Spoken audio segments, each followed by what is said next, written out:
Hello, everybody, and welcome back to the General Eclectic podcast with Rod Dreher. I'm your host, Cale Zeldin, and we're here for episode 44. The last two episodes we recorded with guests. Carl Trueman episode, the link is right below. You should click on that one because it's a fantastic discussion of his work, especially Rod, his work, the rise and triumph of the modern self. I know I bang on about this book, but you got to go get it. You got to read it. It is worth the hype. And then last week we did an episode with my new favorite writer. Sorry, Rod, my new favorite writer, Mary Harrington, and we talked about all kinds of fun stuff. Rod, I got a couple of negative complaints in the comments section, and basically they were telling me, Cale, you need to shut up. You talk over people. And guilty. But it's because I'm such a geek and I love talking about this stuff. I don't get to talk about this stuff enough. This is why I talked you into this harebrained scheme of doing this podcast in the first place. So I do want to apologize to our past and future guests, and perhaps even you, Rod Dreher, if I run afoul of things that I talk over you. But at any rate, I will stop now and pivot over to you. Rod, how you doing? What's going on? What's new in your world, man? What's new in my world? Well, I think a cold is new in my world. Everybody here has had it. My family has had it. I've escaped it. But I went to New Orleans last night to have dinner with a friend, and it was great. We went to this cocktail bar called Bar Marilou, which is on Carondelet. And I met a guy there who, the bar back, he knows a guy who came to Walker Percy weekend and who, this was 2 or 3 years ago, goes to Walker Percy weekend, and he is with a group from Austin, Texas, and they're all staying in a B&B in an old plantation house. Well, what happens on Sunday, early Sunday morning, but a wasp crawls into his bed and stings him on the you-know-what. Oh, no. Oh, yeah. The guy, Joe is his name. Joe had to drag himself out of bed and go to the hospital in St. Francisville at 6 a.m. to have the doctors take a look at his weenie. Oh, man. His primitive root wiener. Touche, Rod. Touche. And so anyway, it was just, and the poor guy, I felt so bad for him, but I said, you know what? I told him this at the time, Joe, we need to come up with a cocktail for future Walker Percy weekends called the Walker Percy Pecker Popper. The Pecker sting. Yeah, that's it. Man. Yeah, so, that's right. So all of which is to say, last night, we're down at the bar Marilou. One of the guy I was going to meet was a friend of Joe's, and he was there for all this.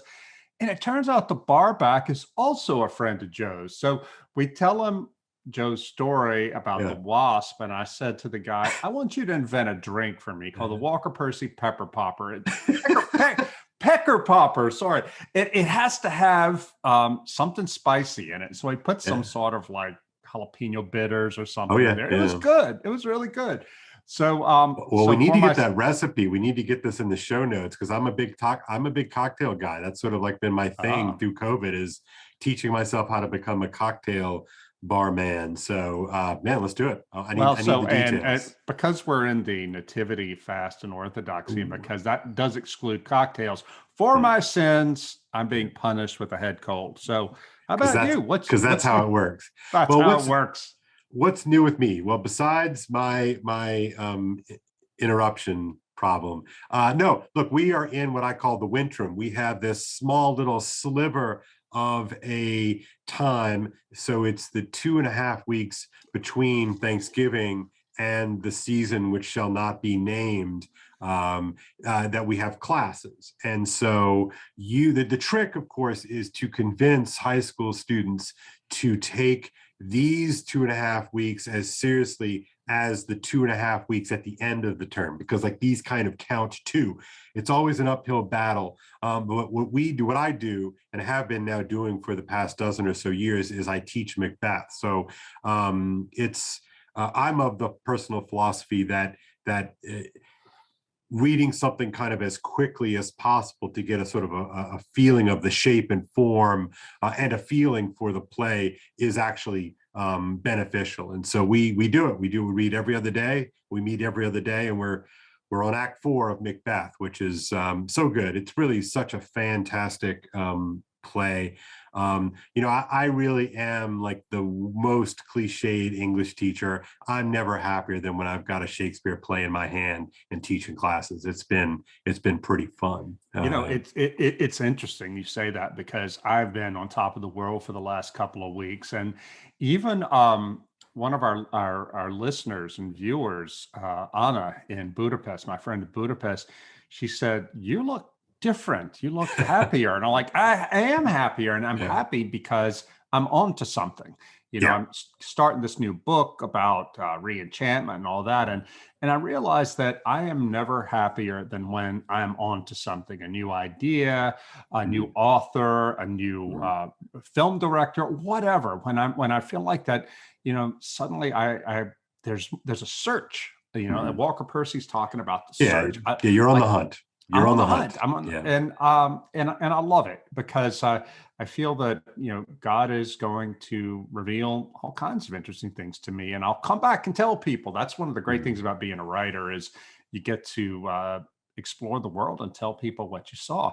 And but one of the things that's frustrating to me right now, though, is because I have this huge stack of books that I have to read to prepare for doing my book. And I just bought Dr. Ian McGilchrist's new book. It's 1,500 pages in 2 volumes. I know. Like I want it, man, that's crazy. It's huge. Yeah. But so I bought it on Kindle, which is only $39. But so I just started it. It's fantastic. But what I really wish I could do, now that the weather's finally getting colder down here in Louisiana, and we started using our fireplace, I love the way it makes the house smell. I would love to sit down with good fiction, good winter fiction. I can't do it. I've got to prepare for this. But I was thinking, as I was preparing for this podcast, when winter comes, people spend a lot more time indoors by the fire with a mug of hot tea. What are some good books that you would recommend, Cale, for a good winter's read? Yeah, no, that's a great question. It's interesting. I teach fiction, day in and day out. But I would say, as I've gotten older, I tend to read more nonfiction just on my own. And part of that is, part of that is, I don't know why that is, because I think I'm kind of building out my sense making structure or something like that. But I'm always doing that with an eye toward trying to better understand what I watch and what I see, both in terms of real life, or watching people and talking to people, but most importantly, sort of the way in which I'm a fiction. I do love fiction. I do love, but I'm a classics guy. So I also I tend not to be a chaser after sort of current fiction. I don't know. I don't think that that's my job, is to figure out what was great this year. But what's your job about what people should they want to sit by the fire and read something, a tale that is enchanting to them. I'm stepping on my own lines here. No, please go ahead. I recently found, as in yesterday, clearing things away so we could put the Christmas tree up, I ran across my copy of Kristin Lavernes' daughter. And for those of you who are only listening, I'm holding it up here. It's a more recent translation by a woman named Tina Nunnally, and I strongly recommend.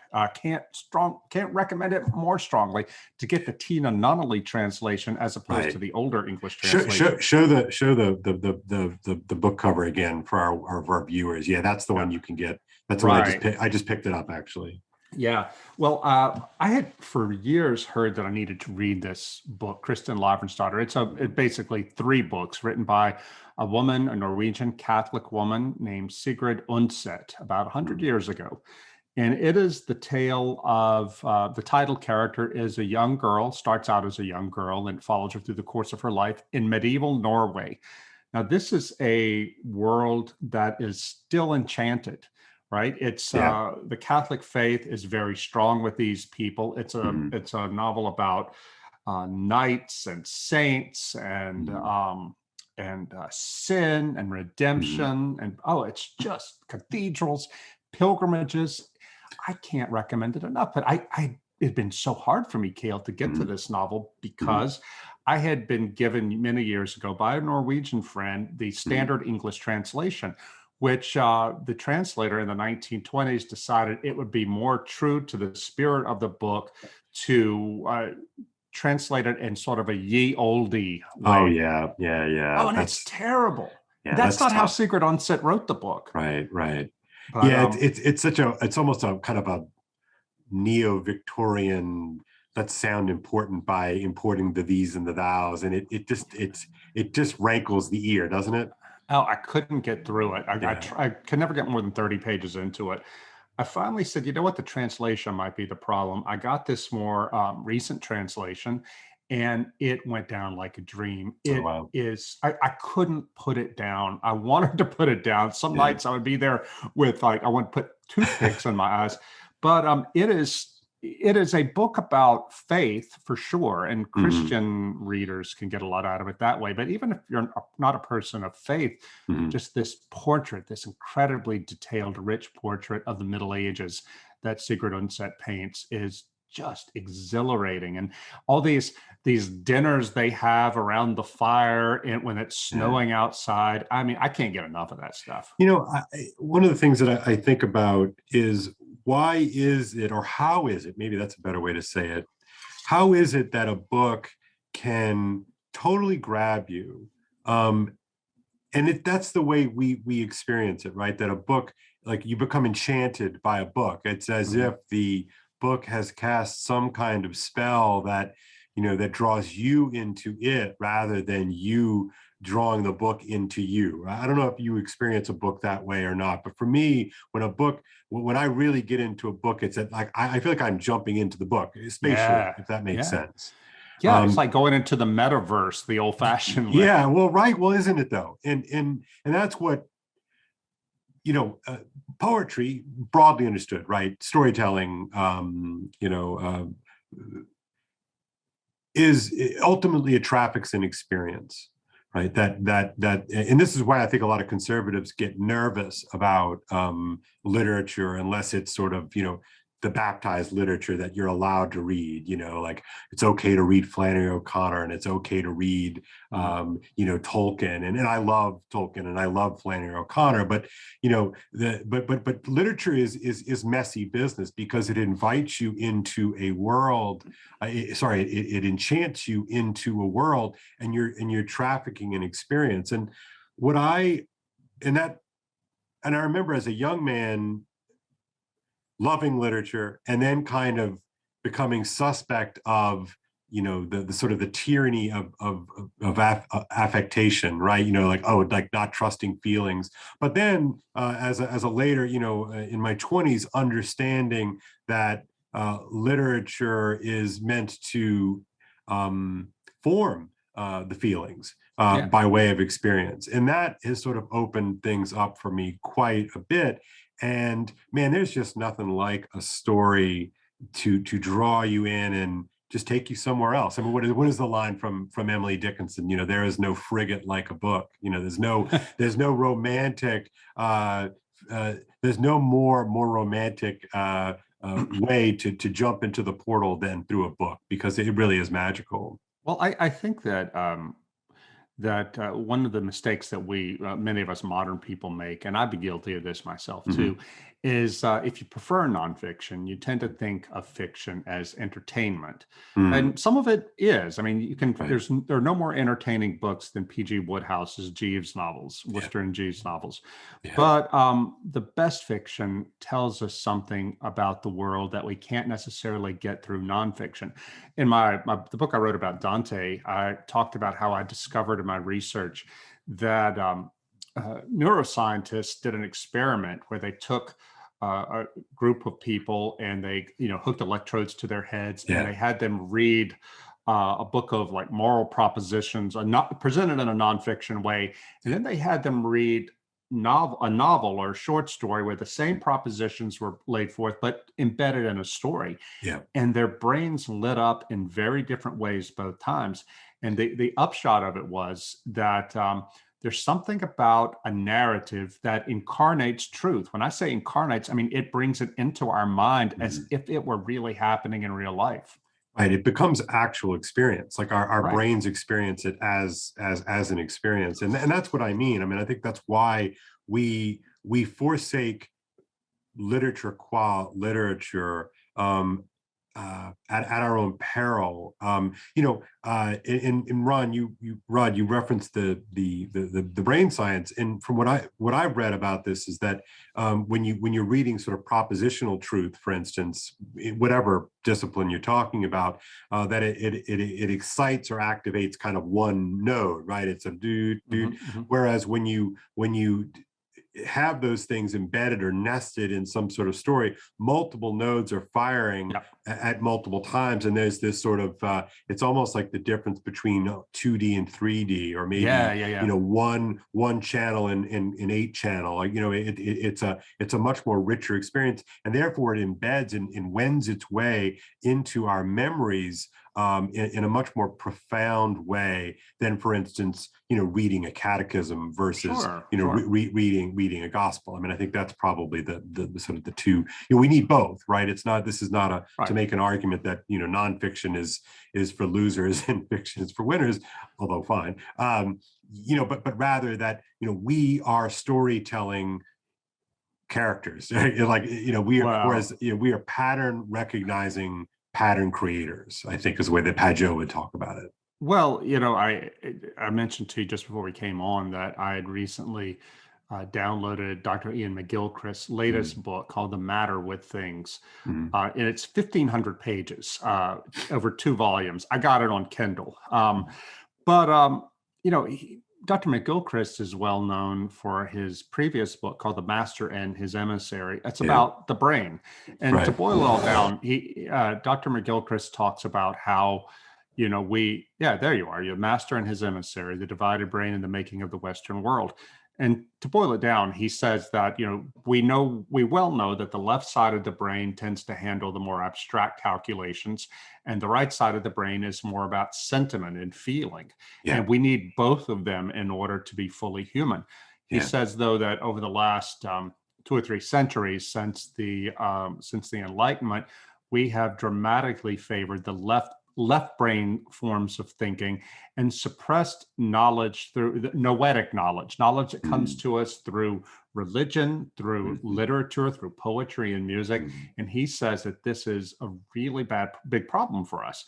And I really, when I get into a good book like Kristin Lavernes' daughter, or I should hold this up too, Laurus, Laurus by Evgeny Vodolaskin, a contemporary Russian writer, and enter these new worlds, I am living what Dr. McGilchrist talks about, and what we've just been talking about, how suddenly, you're in this imaginary world, but this imaginary world is telling you things about the world we actually live in that you might not have been able to get any other way. And this book, Laurus, came out a few years ago, and I'm crazy about it. One of my favorite novels. It's a novel also of the Middle Ages. Gosh, I'm sensing a theme here. Yes. It's about a man, a peasant who kills his common law wife by mistake because he's prideful. She gets pregnant. He's afraid because they're not legally married. He's afraid to take her to the doctor because he thinks people will judge him, and she dies in childbirth. He loses his mind, and he spends the rest of his life trying to make amends, and ends up becoming a holy man. And it follows him to the end of his life. And again, it's a lot like Kristin Lavernes' daughter. It is a journey through a world that is enchanted. And it asks about the meaning of sacrifice. What does it mean to sacrifice? Can you ever amend for your sins? But it's also a book about holiness. What is holiness? Will we know it when we see it? Is there a difference between holiness and madness, or can they often be confused? That's a very Russian theme, by the way. It is very. Because the Russians have the character of the Yurodivy, the holy fool. And I've read Laura several times, and I've recommended it to everybody I know. And I still have people, when I'll go out giving speeches and things, people will say to me how much they appreciated that recommendation. So, so what do you say, Rod, about the maybe the smear that people might levy, something along the lines of like, well, I really, I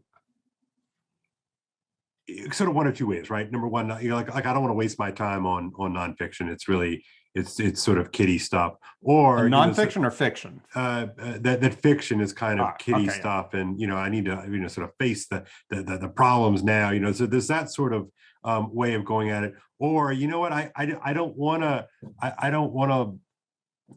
I want literature as a kind of escapism. I mean, it sounds to me that you're not talking about literature, the reading of literature, as a mechanism for escapism. No, but I think that people who do that, my wife tends to read for escapism because Mhm. she's in a classroom all day, Yeah. and she finds and has always taken fiction as a means of escape. She Mhm. doesn't necessarily read light fiction, though she does. I mean, Mhm. Jane Austen is her favorite, but Yeah. she told me once, she said, "This is the difference between you and me as readers." She said, "I want to enter into the world of Jane Austen because it is a world of strong moral structure and social Yeah. structure." And she said, "I find real comfort in that." Now, Jane Austen is serious literature too, Yeah. but she is reading it for consolation. I like to be consoled in fiction, but more than anything else, I want to learn about the world. So, whereas I could read Kristin Lavernes' daughter and Laura's and get a sense of consolation just by going into a different world, a world Yeah. of struggle, a world of suffering, of pain, but Mhm. also of great beauty. But I think what made her probably say that was watching me read Michel Houellebecq, the French Yeah. novelist, who Yeah. is a novelist of one critic calls existential horror. In other Mhm. words, Houellebecq's novels are all set in a world without God, Mhm. and the brokenness of a world without God. He's not a believer himself, though. Mhm. I hope that he will become one day. But he Houellebecq, more than and better than anybody else, seems to understand what it means to live in a world where there is no ultimate meaning, where there is no God to console you. It's not a pretty world. It's not a world of freedom. It's a world of loss. And Well, and I learn a lot about the world we live in, the world yeah. you and I talk about all the time, by reading Yeah. Michel Houellebecq and his characters who have been Right. formed by this world. Yeah, because for me, it expands out my sort of repertoire of experience, Hmm. and look, I think there's a reason, even though, like for instance, in terms of movies, like I'm not a horror movie fan at all, and mostly just because I'm a total scaredy cat. But there is something about the sang Freud, I think that's the word, this sort of this experience of being scared, out of your shoes, to have the goosebumps, the cold sweat, all that kind of experience, that this sort of expands out something that ultimately is transportable back to the world. But it's interesting. I wanted to talk to you. You mentioned that your wife is a big fan of Jane Austen. I am too. Like I really, really enjoy reading Austen novels. In part, I guess, I would be lying if I didn't say that there was something kind of captivating, living in that kind of Regency world in which, the sort of the great anxieties are whether or not you can, marry the right person and get into the right position. Yeah. And there's all that's sort of fun in its own kind of escapist way that you would sort of pull for a character in a movie. But even beyond that, I think that there's such a rich subtext of what's going on in those novels. And last winter, I actually decided that I was going to sort of cut myself off from too much nonfiction because I'd sort of over binged on Hmm. nonfiction, and I was kind of in a way. And so I downloaded Sense and Sensibility, one of Jane Austen's novels, and it was a great experience. I basically listened to it on my runs, and so I would go for about 45 minutes to an hour on each day, and whatever it takes, however long it takes for you to listen to a novel in that span. And I just it was it's such a kind of an immersive experience and a wonderful experience, and you really see, I think, McGilchrist's ideas played out in Sense and Sensibility, Jane and Marianne. The idea of the sort of the left brain or the right brain, and that really both of these women, these sisters, are kind of sides of the sort of this whole thing that needs to be somehow brought out. And so the sister who's all sense needs sensibility in order to sort of broaden her properly out. And the one who's all sensibility, all sort of, dutiful and rational and serious, needs some of that levity from sensibility. And so I wish I loved it all over again. It had been probably 20 years since I had originally read the novel. But it occurred to me when I was listening to the novel that I think Jane Austen is a kind of a miracle, because she, more than anybody, I think prior to her, really captures what it feels like to think something through. That's interesting. I've been struggling how to articulate. So this, I'm sorry if it's crude in this podcast right now, but like, when you follow these characters, these heroines like, Elizabeth Bennet, or I think it's Marianne, I forget, sorry, off the top of my head. But I mean, you can follow her thought processes as she's filtering through her information. And of course, it's wonderful because Austen characters are themselves fallible. And so you can even kind of follow them down their own wrong thought patterns and their own proper thought patterns, and you see their intuitions in the way that they either follow their intuitions or stop themselves from going down that intuitive thing because that's not proper. Anyway, all the ways in which we, of course, neither of us are Regency women, Rod, and yet, well, how do you know that? I know You're bigot. I don't see your pronouns down there, but the point is that this even expands out, so I kind of know now what it's like to be super anxious about finding, what it's like to have that kind of anxiety about your future.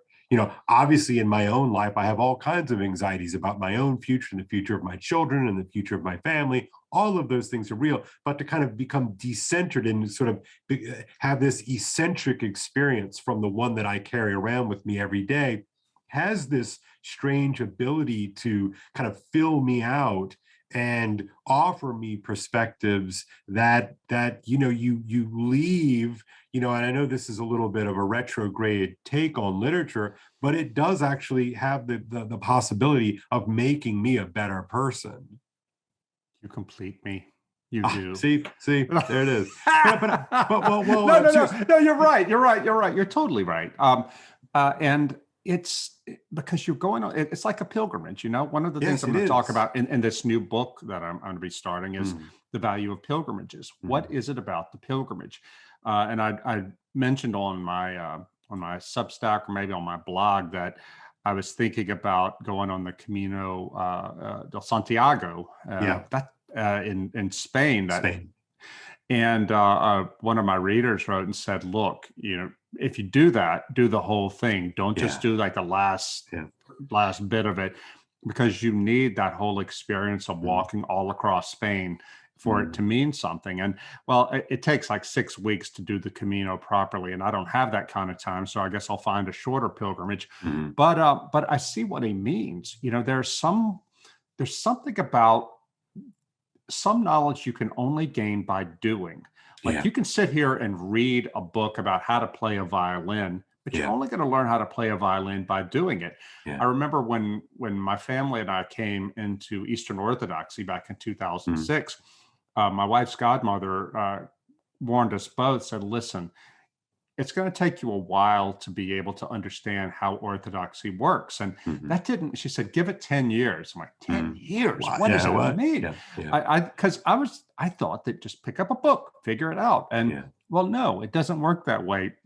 There are things you can only know about the way the Orthodox think and live and move in the world by coming to liturgy every Sunday, every holy day, day in, day out. And it works. It's like the knowledge of that phrase I love by Peter of the Paul Connerton's. It sediments the knowledge into your bones. I love that. I think literature does the same thing. It is a form of pilgrimage where you go on this adventure with Kristin Lavernes' daughter, or the title character of Laurus. and you are changed at the end of it. If you have received what the author has to give you through his characters and their adventures, that you too are changed in some way. I've always been compelled by. I remember you telling me that before about your godparents talking to you about Eastern Orthodoxy, and here in the West, in the Western centric churches, we're so thinking centric. We're so and I think in part because of our history with Reformations and all that, we're so obsessed with sort of right theology or right thinking, and we underemphasize, and certainly this is true for Catholics post council, right?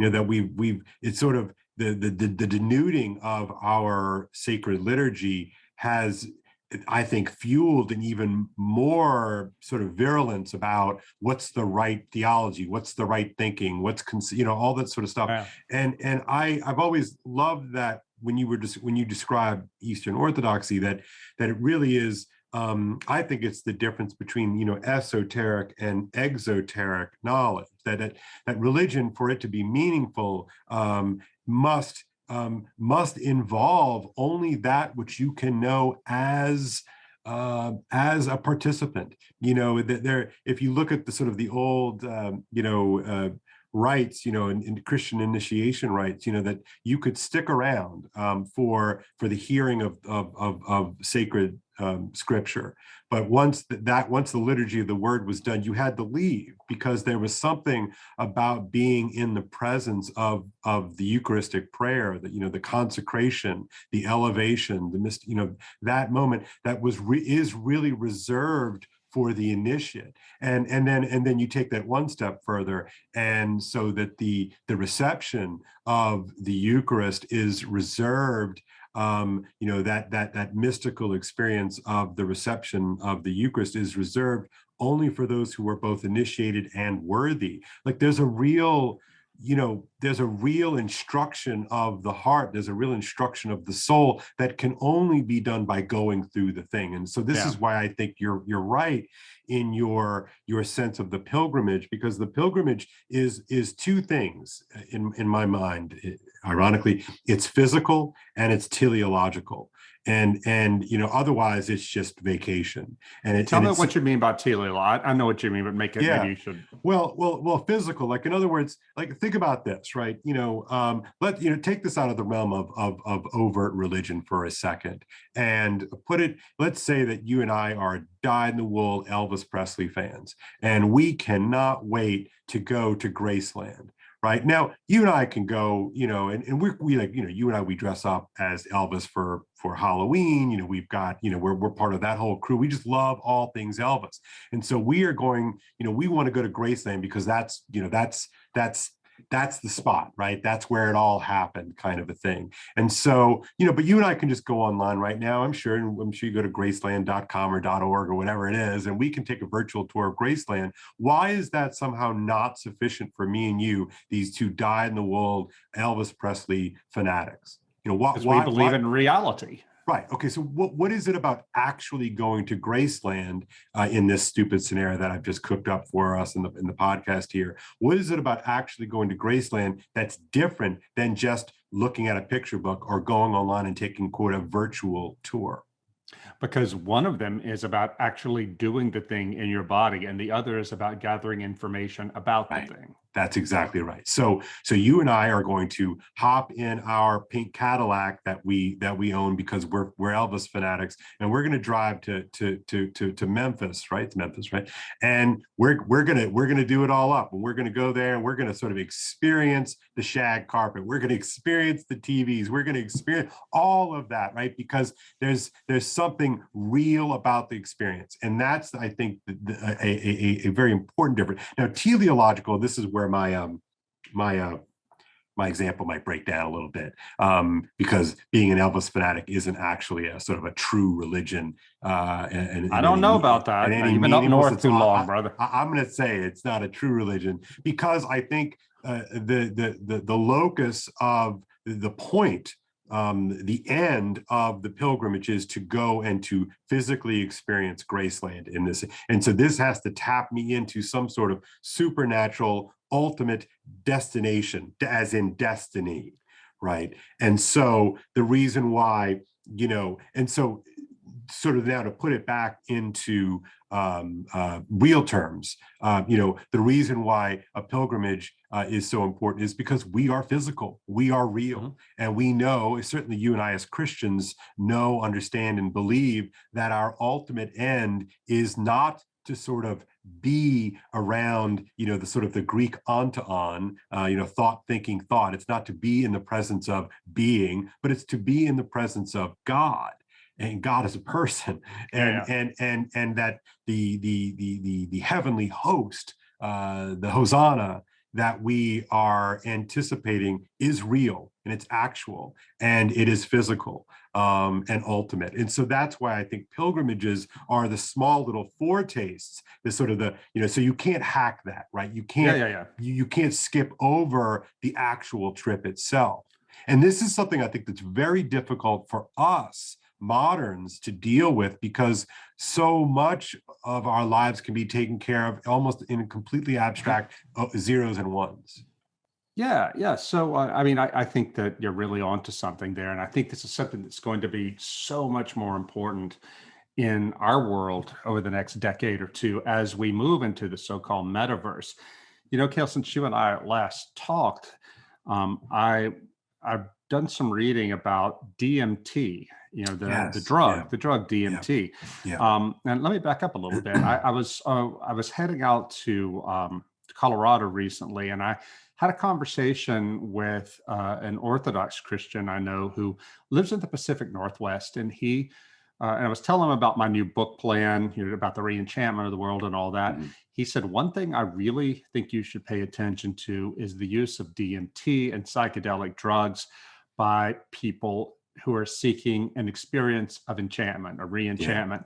And he said, he thinks this is really dangerous, and so do I, spiritually dangerous. But he said, Rod, in my part of the world, this is so common now. And he said, I believe it will become very common across the whole country in the next decade.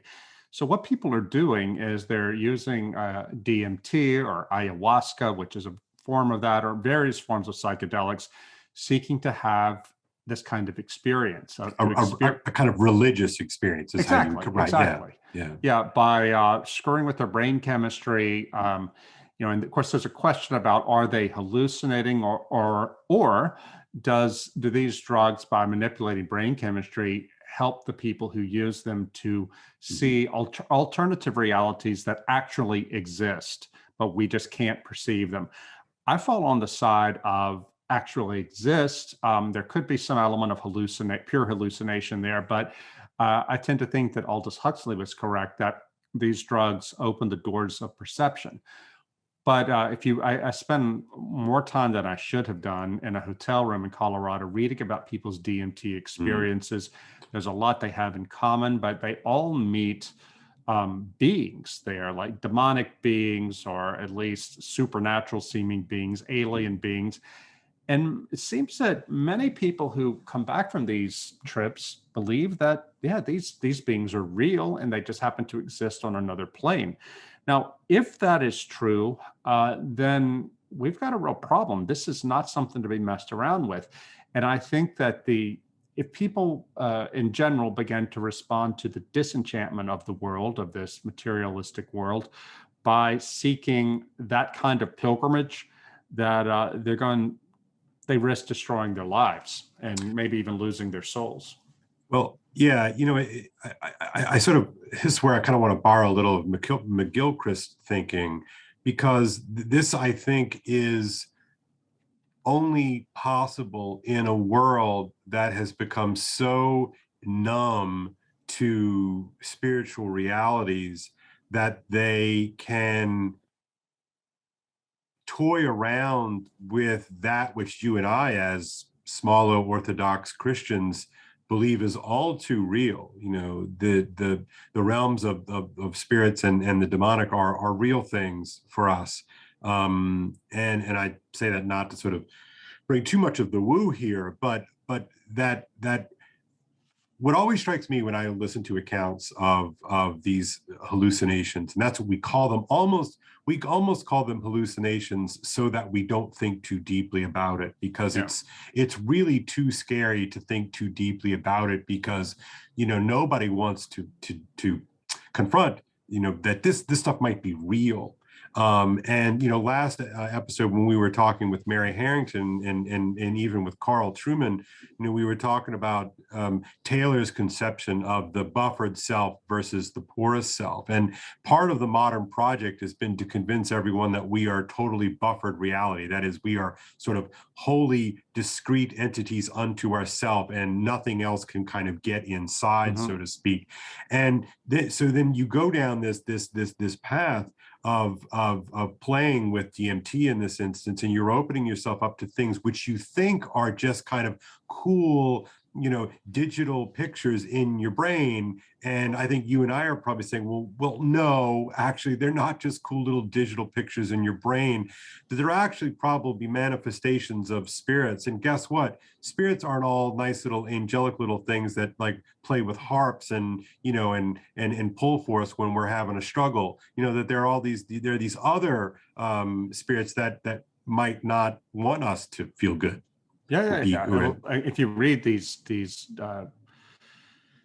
online, these descriptions of a DMT trip, I mean, they're terrifying. And but there are even people who've been terrified by them that think that was cool, like a horror movie is. They don't seem to understand the danger they're in. I did find on YouTube this woman, she looked like she was about 23, from Denmark, or had kind of a Scandinavian accent. Yeah. And she said that she recommends not doing ayahuasca because of some friends she met on one of her own ayahuasca retreats she took in Peru. She said this friend later went on to do another ayahuasca retreat in Mexico, and her soul was so porous that when she came back from it, she had some negative entity clinging to her, the sort of thing that you and I would say is a demon. But this clearly unbelieving modern Scandinavian woman called it a negative entity and said it really affected this woman's life. So don't do ayahuasca. And I think that we have most native traditions in the world, whether it's Christian or other indigenous traditions, have all kinds of barriers against this sort of thing. In the Christian tradition, we're told don't mess around with it, period. Right. But even the natives in the Amazon who have used ayahuasca in religious rituals and healing rituals, they have entire rituals and practices, habits built for the use of this thing. So we Westerners just parachute in with our materialist idea that we can just fool around with our brain chemistry and everything's going to be fine. And I think this is a classic horror movie thing, right? Yeah. It's like, let's pay for some fun experiences. I'll whisk in, I'll have everything on a backpack, and then I'll whisk back home to my finance gig or whatever it may be. I have a question for you about these accounts, Rod. Do you see any kind of continuities or recurring images or themes that are consistent among these accounts? Yeah, one thing that stood out to me in reading them online was talking about the jester figure. A lot of these people see the same figure there. They describe him as a jester, and he mocks, and he's constantly around to mock the people who show up in these worlds. And again, man, I don't know what to do with any of this, but the more I read about it, the more I'm like, why would you do it? Joe Rogan is a big advocate of this sort of thing. And which, man, I've never watched any of his podcasts advocating this, but I just have to say that I understand the impulse to want to experience something transcendental, something spiritual. We're starving for it. But as I think I've probably said here before, I think people who do this sort of thing can be analogized to somebody who wins $250 million on the lottery, and and it destroys their lives because this is an unearned experience versus somebody who has made $250 million by hard work. right? Yeah, no, I like that analogy. I think it's work, and I think it works, and I think it's basically true. That a chanting monk, can kind of get to these places because the chanting monk has kind of done the work to sort of Yeah. co-opt a little bit of that language, and we are so naive. I that's what just for all of our sophistication, we are so naive about the way the world is, the way it works, and that's why I'm kind of going back to this idea of esoteric and exoteric knowledge, right? That you experience in your rich liturgical life. That there is something about entering into the sacred space and into sacred time that is a kind of a hack, but it actually comes at a cost to you. Not just swipe your card, insert the chip, and then boom, you can kind of have this experience. There's something naive about that. I don't know. I'm Yeah, not sure no, if I'm getting there. you're right. It's a sort of like cosmopolitan naivete. It's like we're Westerners, we're above all this primitive stuff. But there's a reason the myths all tell the story about the naive person who thinks they can go into and master these mysteries, by the power of their will or their lack of belief, and they get their heads handed to them. I remember reading in the New York Times, I believe it was some years ago, there was this writer who was doing a piece on voodoo and voodoo rituals in New York City among Haitian immigrant communities. And she or he, I think it was a woman, went and watched a number of them and finally decided that they wanted to participate. So they allowed themselves to be possessed by one of these spirits. And they thought it was just a cool experience. And I was like, if you believe this is true, if you believe there are actual African gods um, uh, inhabiting your body at Right. these rituals, why would you want to do that? Why? Well, maybe this. I'm going to take a tack that I don't typically take with these sort of discussions, but I'm gonna try compassion for a second. Okay. Yeah, I'm gonna try. But stick with me. I think I might. We have in the West, we collectively, over the past couple of 100 years, let's say, we have effectively created a meaning desert. We have stripped the world of its enchantment. We have analyzed things to death, and we have neglected to try to put it back together again. And so for some, brave souls, maybe they can kind of put a stiff upper lip on and sort of, put their chin to the wind and say, fine, like I can take it straight. But most of us can't. Most of us can't. Most of us need meaning and purpose in our lives. And I think this is for you and me, at least initially, this is where theology kind of comes into play. That theology for us, at least initially, provides us with a framework with which and by which we can orient ourselves toward meaning and purpose, God. Yeah, to access the transcendent. Yeah. And therefore, once you kind of have that as a sort of an orienting device, as a sort of a pointing us to the sort of a meaning superhighway or something like that, then we can engage in worship, because worship is the mechanism by which we become one with God and is or even sort of bring God into presence for us. Mm-hmm. And commune with him in a real way. Yeah. Right. Like, it's why one of my favorite stories of this is, is Peter atop Mount Tabor. And, he is brought there by Jesus. And this is, where the transfiguration happens. And his response is so great. It's so stupid, but it's so great. He's like, Lord, do you want us to like build you a hut, put up a tent, so we can just sort of like hang? Like, and you're like, Peter, really? You're gonna this is what the response is. But I love it because it's so human. It's one of those aspects of the Gospels that it's just so funny Yeah. that it's got to be real. Yeah, it's got to be real, because if you were writing this, it wouldn't have your character say that. Yeah, it would be redacted in seconds, and it would, whatever. It would be on the, what they used to say about movies, that strip of film was on the cutting room floor, the cutting table floor, or whatever, But we really have created this kind of meaning desert, and I think that this is connected, in part because we've disconnected ourselves from experience. We've disconnected ourselves from wisdom. And Paul Kingsnorth said in a podcast I was listening to the other day that one of the reasons why he thought he found modern paganism, like a literal paganism, like Wiccan, paganism, to be so uncompelling is that it lacked old wise people.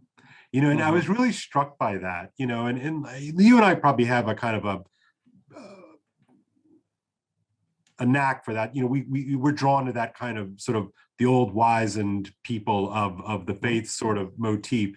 But in modernity, this hellscape that we find ourselves in now, old people are just sort of not welcome. I was joking with a friend the other day, like, remember when you could be, 50 and actually look 50, and it was okay to look 50? Now it's like you have to perpetually look like you're around 28 years old.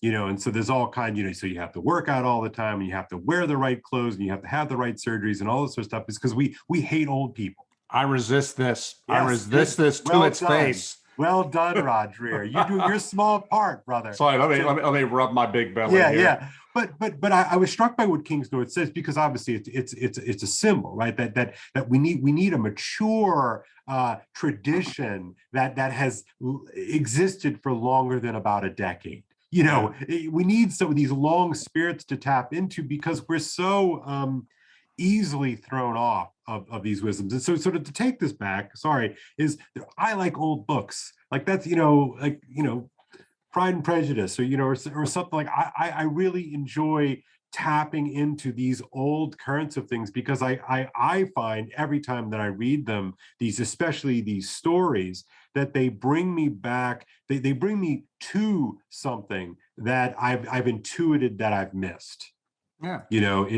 I want to say something on behalf of the pagans, though, that when I think about, and I credit what Kingsnorth is saying, he was a Wiccan, so he may be right there. Mm-hmm. But if I think about, if I'm a young person in this meaningless hellscape, and I have to choose between being a Calvinist or a pagan, say those are the two things in front of me, I think I would hope that I would choose Calvinism, because the true God is there. But I think paganism would be very appealing to me, because it talks about the body, and it talks about things, and it talks about the earth and the world in which we live. It's the world outside our head. It's a world apart from propositional logic. Yeah, God, we just get so crushed by proposition this, proposition that. I agree. Lewis, I think it was, quipped something along the lines of, he always considered himself a born-again pagan. And he was always sort of talking about what we have lost to the altar of modernism. And he picks this up in his literal resurrection of Merlin in That Hideous Strength. Again, another great book that I can recommend, that I recently revisited and actually plan on doing some writing about. But that there's always this pull between this old, like Loger, as he calls it, like this sort of this sacred realm, and the sort of the desiccated thin gruel of modernity. And it's something about power, concentrated in power, diffused into the nature of things. And he says that we have this tendency to sort of go to this sort of hyper Apollonian way of thinking, or McGilchrist's sort of one-eye thinking, that has yielded great power, but what it has come at the expense of is meaning. Right, that Loger is that this sort of this older pagan thing that you're sort of talking about at least plugs us back into some kind of incarnated reality that we really need. because we're monsters otherwise. I mean, it's pretty clear that what we've accomplished in the 20th century and now into the 21st century, the horrors that we have accomplished are done because of our powers of abstraction. Yeah. You know, I remember this essay that I always cite, and I cited it in the Benedict option by Robert Louis Wilkin, the Catholic church historian, saying that what we need, it's appeared in First Things Magazine, 2004, called The Church as Culture. And he said, yes. Yeah, isn't that great? Yeah. He says near the end of it, what we need now, and I'm paraphrasing, is fewer catechisms and more feast and more pilgrimages, more ways and to revive the traditional culture of Christianity, and to make it incarnate and to make it joyful. I keep talking about, wherever I go, about the Tipoloschi, my dear friends in Italy and San Benedetto del Tronto, that Catholic community. These are such joyful people. They know their catechism, they know their Bible, they study this all the time, but they balance it out in a very McGill-Christian way, balance out the study of this with with feasting, with pilgrimages, with working with their hands, with celebrating things together. And it is just a beautiful way to live.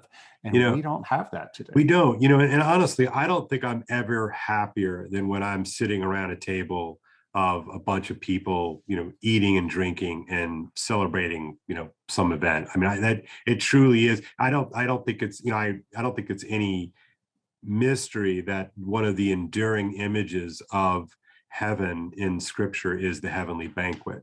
Yeah. And we eat fast food in our cars. If there's anything more sort of utilitarian and pathetic and anti holy, it's that. And obviously you have to do sometimes, but you're right. I think this idea of feasting is a deeply embedded thing. And I remember, Leon Kass wrote a book years ago called The Hungry Soul. Right. And it's a great book. Maybe I'll put a link here below in the description notes.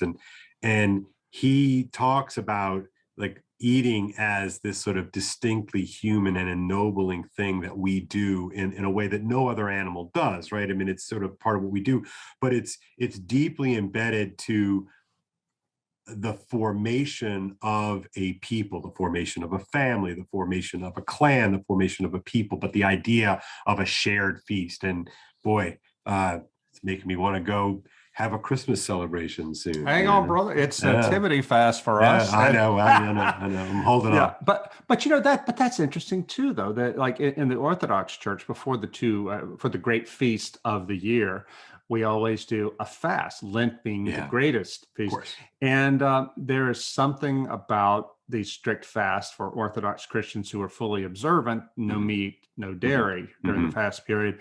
It makes you very much aware of the connection between our bodies and our souls, and that man does not live by bread alone. And so by the time, like on Christmas Day, we will be able to break the nativity fast. There will be ham, there will be cheese, there will be all these things that we missed. And you're so grateful to God for it. Right.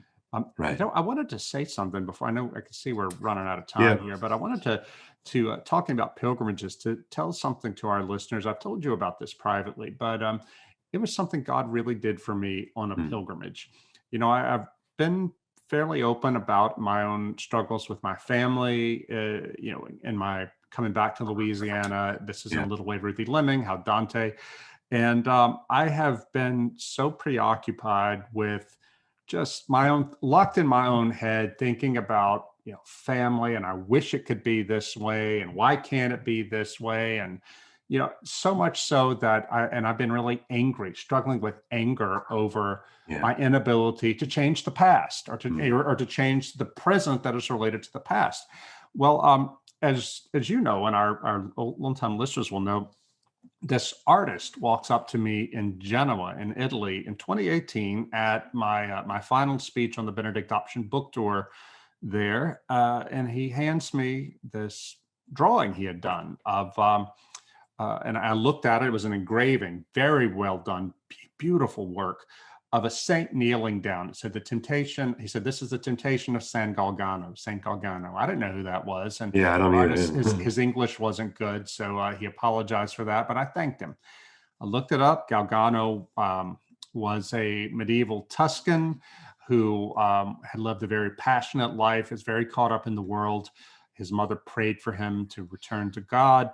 He had a vision where St. Michael the Archangel told him God wants him to leave the world and serve him. He didn't want to do it.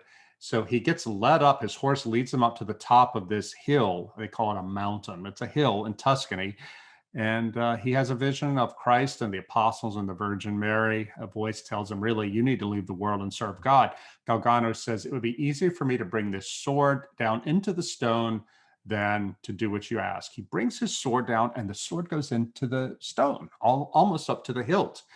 At this miracle, he immediately leaves the world, becomes a hermit there. And when he dies a year later, but by then he was known as a wonder worker. He had been this passionate, violent man, but then he completely surrendered to God, became a healer, and was canonized 4 years after his death.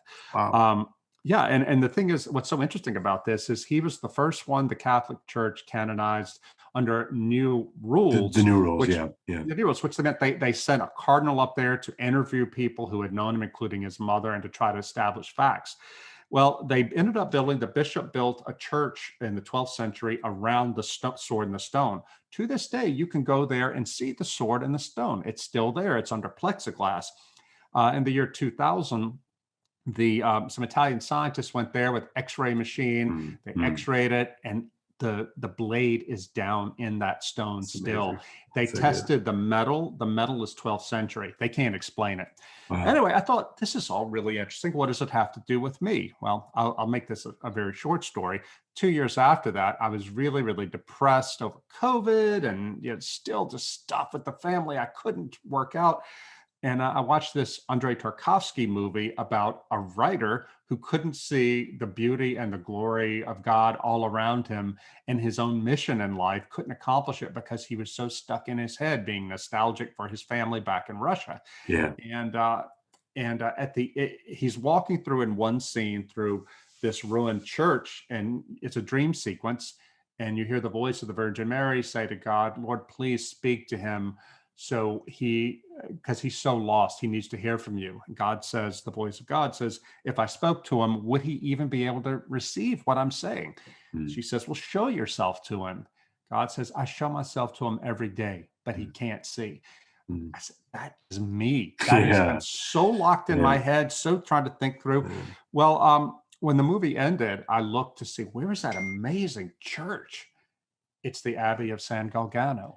This very saint that had, so I said, crazy. God has something there for me. So that's the backstory. Yeah. This fall, when I went to Italy for the book tour of Live Not by Lies, when it was over, I had an American friend of mine who lives there. He came and picked me up and we drove to the hill where all this happened to St. Galgano. We went into the church. I knelt down before the sword and the stone. And I said to God, I said, listen, I'm so lost. I'm so conflicted. I'm so tormented by these thoughts. Please show your will to me and give me what I need to fulfill your will. Nothing happened. Right. So I thought. Roscoe. I love Roscoe. Roscoe's back. Yeah. So I came down off the mountain and that was fine. Well, I noticed though, after about a week or two home, I didn't feel this anger anymore. And I said, well, that just I must be on a spiritual high. Cale, we're 3 months past it. I have been freed by the Holy Spirit, I believe, of this anger and of this torment, of this thought I couldn't get out of my head, this nostalgia.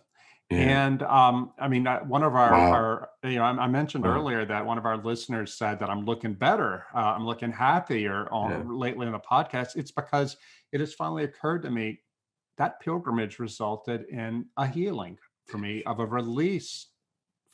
Go ahead.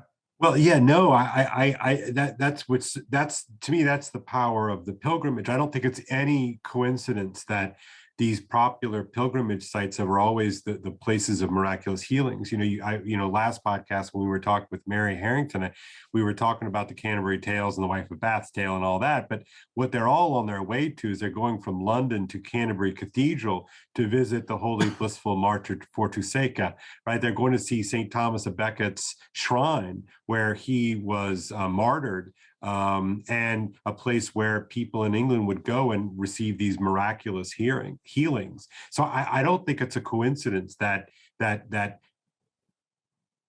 pilgrimage sites are almost always sites of physical and spiritual healings. Yeah, and not everybody who goes. Yeah, of course not. Yeah. But they do happen. And in my case, God could have healed me anywhere, could have freed me anywhere. But I think that there is something important that God was showing me by the fact that I went out of my way to make that journey, and I went on my knees at that site of a miracle that changed a man's life 900 years ago. And I said, Lord, I am yours. Please heal me. Give me what I need to fulfill your will. Help me to know your will and give me what I need to fulfill your will. That's what he did. And this, it turns out that the image that man, Luca Dome, the Italian artist, gave me of St. Galgano, the more I studied, the more I realized that this is an iconic representation of the book that I'm about to do. The message of the book is completely embedded in this one image. It's called The Temptation of San Galgano. And, where the saint, there's a thought coming out of his head in the image, it's a serpent. It's coming out of his head and it's on the ground and it takes the human face and it's trying to distract him and get him to look. He's had his eyes up fixed on heaven, on the cross. It's trying to get him to take his eyes off of heaven and look to the earth. Pay attention. Yeah, and I think that this, I don't know what Luca meant by this, but I think this is how we fell as a people in the West. The Middle Ages, where everything was focused on God. The Renaissance was when we all focused on man, and many glorious things came out of that. But we ultimately lost our way. The world became disenchanted because we quit looking to heaven and instead looked to the earth. And I think that this book that I'm trying to do is going to be talk about trying to get people to lift their eyes once again to the skies. In the same way, it's just occurring to me as we're talking, the Russian writer in that Tarkovsky film Nostalgia, he's walking through the Abbey of San Galgano and he's not looking up at the glories around him. He's got his head down, brooding. And I think that this is where we need to be. And God, I asked Luca, I said, look, can I use your drawing as a cover for this book? He said, absolutely. And I hope I could convince the publishers to do that. But this is what we need. And God did this to me. It came to me almost miraculously. Luca said he came to me that night in the church in Genoa. When he walked up to me, he said, I'm not sure why I'm here. I was praying in my studio today, and the Holy Spirit told me, go see the American, take this drawing to him and give it to him. And all Luca was doing was obeying. Well, that's a little narrative unto itself. I mean, that's a thing unto itself. Obey, right? Listen, pay attention, and obey. And we are all only instruments, and we are only effective instruments insofar as we have the courage to say yes. The courage, of Mary at the Annunciation. Yes, be it done unto me according to thy word. Right, and that's what we have. And it sounds to me that that's what he did, and he didn't know why he was coming to see you. And he didn't know who you were really. Right. But get this, if that had been me and I'd felt that in prayer, I would have been like, let's think about this. Yeah, let's and the American would have come and gone, and I would have been like, I missed my opportunity. Not Luca, because unlike the writer in Nostalgia, who can't hear God's voice because he's so locked in his head, Luca was attuned to the voice of God because he's a prayerful man, I think. I mean, I only met him that one time, but that's what we have to cultivate in ourselves, and maybe in the future. I noticed that before we started, you're reading a book by Tanya Luhrmann, T.M. Luhrmann, called How God Becomes Real, right? How God Becomes Real. Yeah, we need to try to have her on. That's an incredible book. She is an anthropologist at Stanford. And I don't know if she's any kind of religious believer or not. She's very careful about what she says and doesn't say. But she is an anthropologist, and she has embedded herself in Christian communities and also non-Christian communities to try to understand the religious the phenomenon of the religious mode of being. Right. Yeah, no, I just started reading the book and it is absolutely fascinating. And again, it's sort of a coming at things from a slightly different perspective than I am typically coming from things. And therefore, it's incredibly illuminating. I mean, it's just opening these things up for me, helping me understand even things that I do that I'm unconscious of doing or not doing, right? When I'm failing to sort of live up to my code, as it were, as a religious man. Oh, it's such a great book. And maybe in some future podcasts, we can talk just about that book, because it's going to be a significant part, a major part of my own work, because here is an anthropologist with no confessional skin in the game who just wants to know what are the practices that religious people do to open themselves up to the presence of God. And I mean, you and I both believe that there is a true God. And then, I think we all want to know how we can be more open to him without taking ayahuasca or dropping acid or something like that. Yeah, those kind of like those hacks that you can sort of skip the difficult part, skip the sweat, and go right to the glory. And I do think that there's wouldn't it be great? But no, actually, the answer is it's not great, because it that unearned stuff is even more dangerous. Because it's not nested into something larger than yourself ultimately. So, well, all right. Well, look, Rod, we are up to our allotted time here. Anything else before we sign out? I got nothing else for you. I hope though that you have me on your Christmas list, and you're doing some shopping for me. I might have to sign up for a Patreon account and put it in the link below so that I can afford to buy some Christmas presents for my friends and podcast mates. No. What? So have you handed your Christmas list in to your people? In process. I'm hearing that Santa's having some supply line problems, which means that Daddy has supply line problems, which is unfortunate. But anyway, no, we'll make it work. I'm looking forward to it. I still got young kids, so I'm excited for Santa to come, and one more go around with Santa. I think we probably got another year left. So I got to tell you, and we'll end on this, that there's nothing so magical as Christmas time with kids who believe in Santa. No, it's the best. And it's just such a glorious thing. And I look back with great fondness on the joy of my kids thinking about Santa, and my own childhood thinking about Santa. Same.